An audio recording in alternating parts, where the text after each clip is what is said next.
Next on Watch the Damn Tape, we're going to get into that Uconn, South Carolina women's NCAA final. It went down. We're going to talk about it next.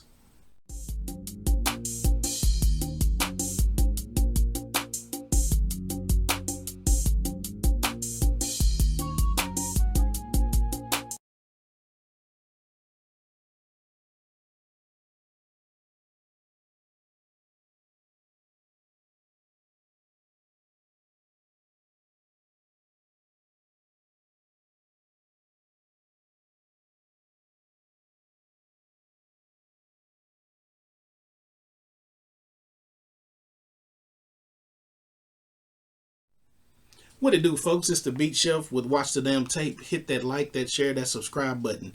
Hit that bell to get notified when I drop my next video. New subscribers, I appreciate you joining. Hope you enjoy the show. Old subscribers, thank you for continuing to help me push this content out and build this platform. Let's get into this game. My God, it was ugly first. It was ugly in the first quarter, 19-14. But Uconn turned up the heat and get the win, 82-59, 23-point ass whooping. And by no means was this not an ass whooping. At one point in the fourth, they were up by 32. They called the dogs off. They could have scored 100. This was an ass whooping of the highest order. Highest order.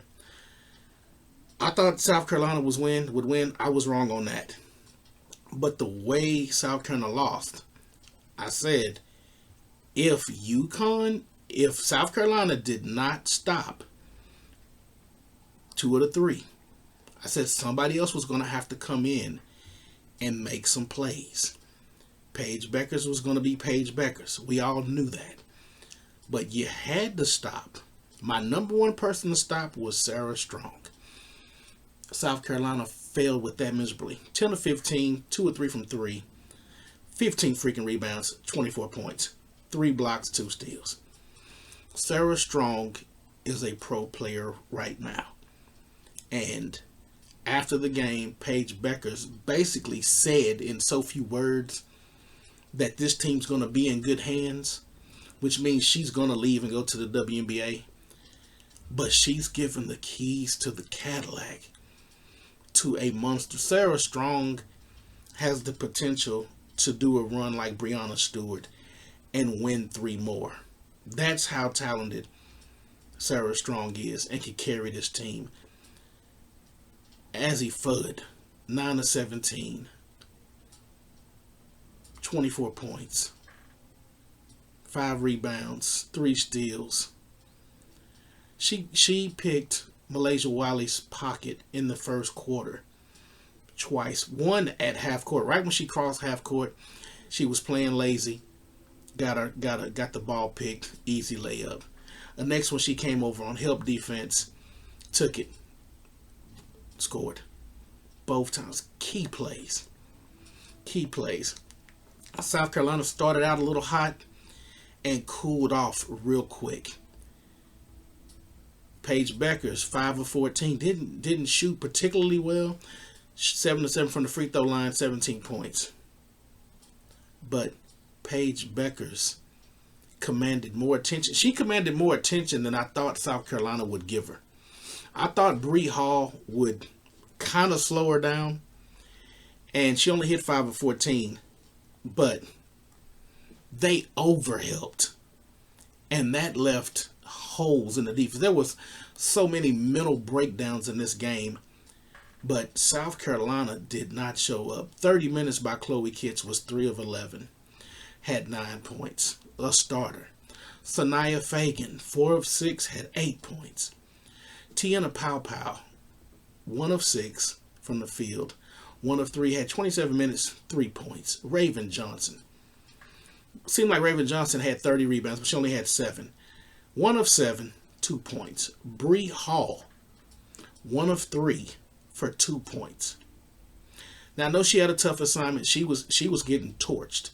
She was getting torched by Fudd and Bueckers. But you gotta score. Joyce Edwards got in foul trouble early, had 2 quick fouls, and it was those reach fouls, those ones I can't stand, and one where you jumped at somebody on a loose ball, picked up another foul. She was 4 of 12 for 10 points. I told you in the preview, this game was going to be, the number one thing for me was who was going to dominate as the freshman.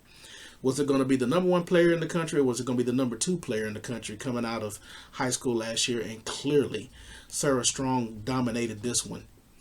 And Joyce Edwards played 24 minutes, only had 10 points. Tessa Johnson, 2 of 6, 10 points.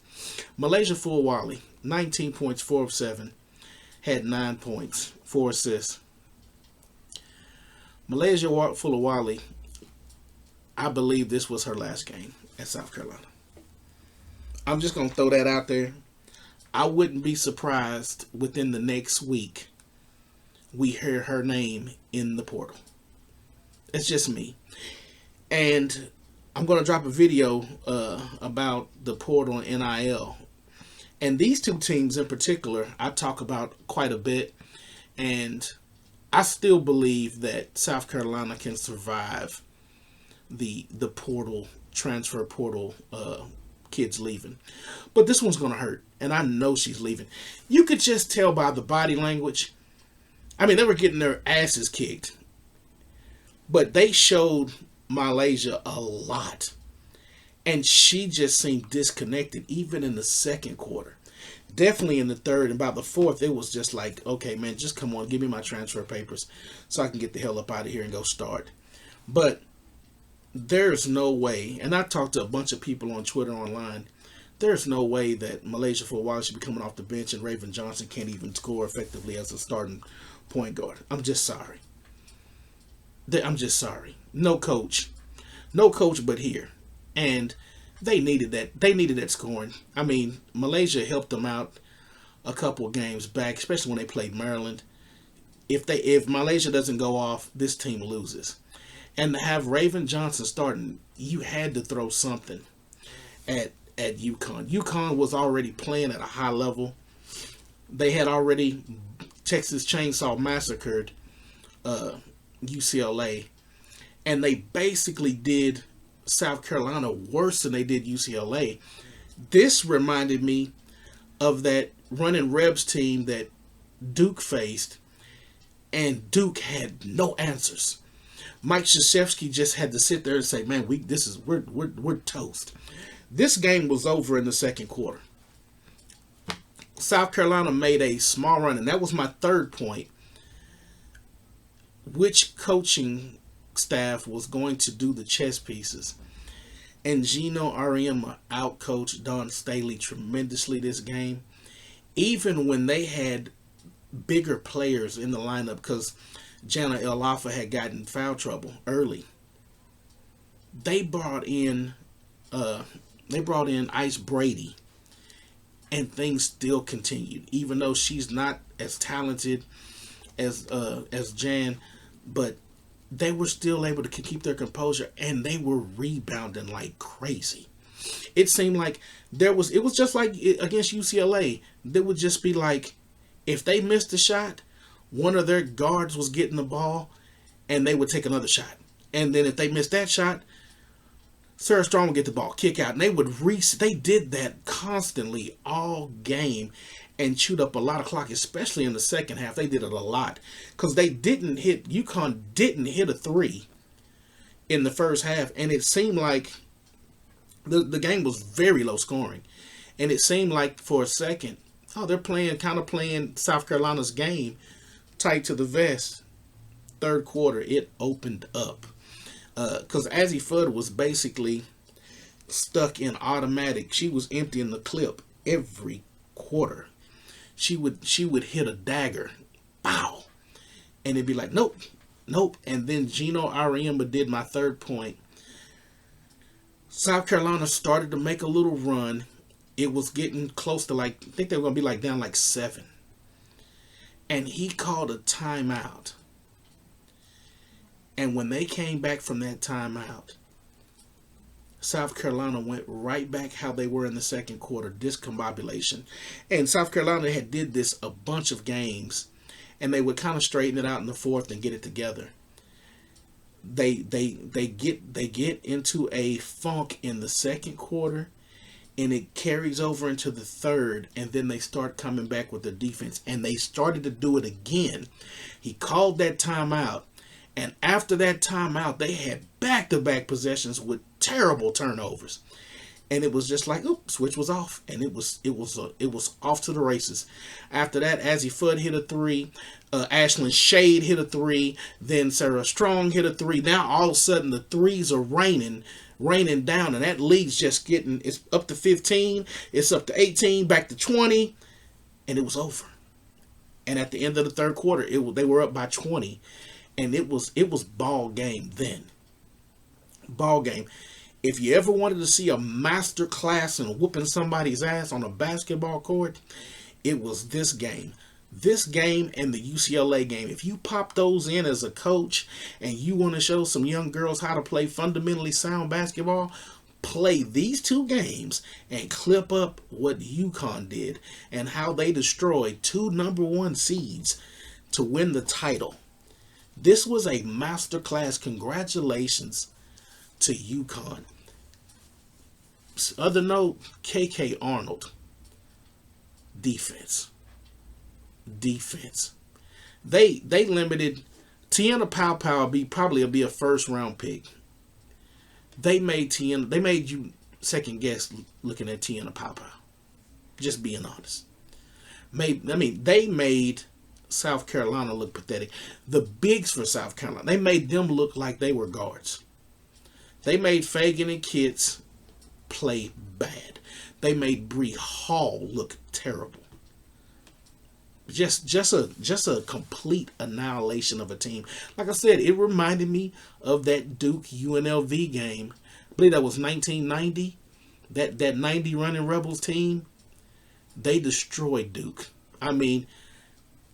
Basically, for all intents and purposes, Azzi Fudd was freaking Stacey Augmon in this game. Long arms. She was just picking off passes, just causing disruption. She was all over the place and was scoring. And that was the killer part about this game, was they did it on both ends. And nobody on South Carolina would ever pose a threat and make Uconn have to work for it on defense. Nobody. So they could play their game. South Carolina never dictated pace of play in this game. Congratulations to Uconn. Excellent win. Great game. Shot 48%. Limited South Carolina to the 30s. 34%, 25% from 3, 72% from free throw line. You're gonna lose every time. Just not winning. Not a winning game. Yeah, Dawn Staley, she got an F on coaching this game. She knows it too. That's why she said after her press conference, they got their ass beat. You damn right, you got your ass beat. You got your ass beat. You've been on the winning end of a lot of these ass whoopings, but boy, it stung like hell to get your ass whooped. I know it did. But I'd love to know your thoughts on this game. Leave them below. And until next time, folks, peace.